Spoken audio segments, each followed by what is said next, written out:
My channel unique dictation 23 मार्च 2025 जागरण संपादकी जिसकी speed 80 word पर minute होने वाली है।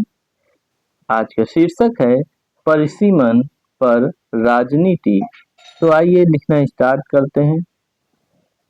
स्टार भाषा विवाद को तूल दे रहे तमिलनाडु के मुख्यमंत्री M.K. स्टालिन ने परिसीमन पर बैठक बुलाकर यही सिद्ध किया कि वह राजनीतिक रोटियां सेकने के इरादे से एक और ऐसे मुद्दे को हवा दे रहे हैं जिसका फिलहाल कोई सिर पैर नहीं दिख रहा है। ज्ञात हो कि राष्ट्रीय शिक्षा नीति के तहत तमिलनाडु पर हिंदी थोपने का आरोप भी अपने राज्य के लोगों को बरगलाने के लिए ही है, क्योंकि इस नीति के त्रिभाषा सूत्र में तो हिंदी का उल्लेख तक नहीं है। लगता है कि इस मुद्दे पर बेनकाब होने के बाद ही उन्होंने परिसीमन के मामले को आगे बढ़ाने का फैसला किया। वह यह शोर मचाने में लगे हुए हैं कि यदि परिसीमन के निर्धारण में केवल जनसंख्या को आधार बनाया जाता है तो लोकसभा में दक्षिण के राज्यों की सीटें घट जाएंगी। यह भय का भूत खड़ा करने की ही कोशिश है, क्योंकि अभी भी यह तय नहीं कि परिसीमन का एकमात्र आधार जनसंख्या को बनाया जाएगा। इससे भी महत्वपूर्ण यह है कि परिसीमन की नौबत तब आएगी जब जनगणना होगी। अभी तो यही नहीं पता कि जनगणना कब होगी। यद्यपि प्रधानमंत्री और गृह मंत्री यह स्पष्ट कर चुके हैं कि परिसीमन में किसी राज्य के साथ अन्याय नहीं होने दिया जाएगा, लेकिन स्टालिन को चैन नहीं।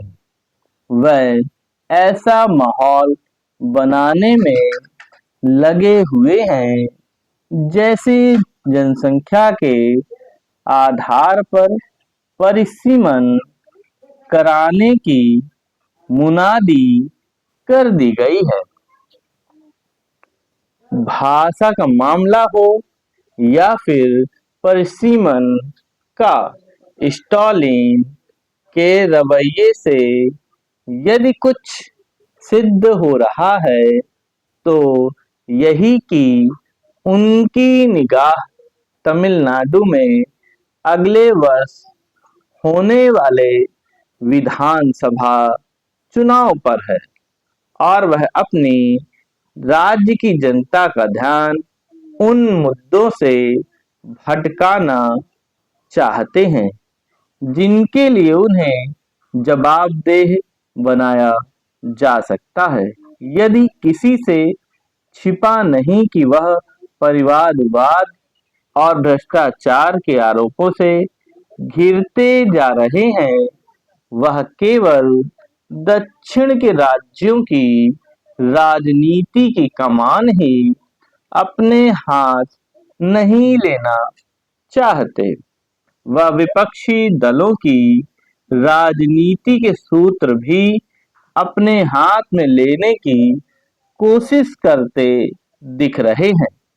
पता नहीं क्यों उन्हें यह लगने लगा है कि वह ममता बनर्जी की तरह विपक्षी गठबंधन INDIA का एक बड़ा चेहरा बन सकते हैं।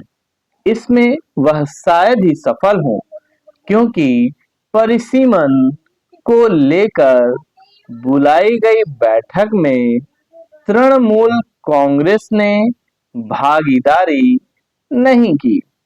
वाईएसआर कांग्रेस भी इस विपक्षी दल से दूर रही। तथ्य यह भी है कि विपक्षी दलों के कई नेताओं ने 25 साल तक परिसीमन रोकने की उनकी मांग का समर्थन नहीं किया। ध्यान रहे कि परिसीमन को पहले भी 2 बार टाला जा चुका है।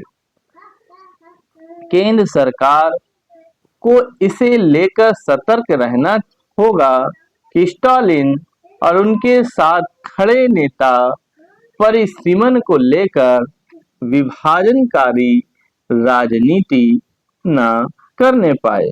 समाप्त।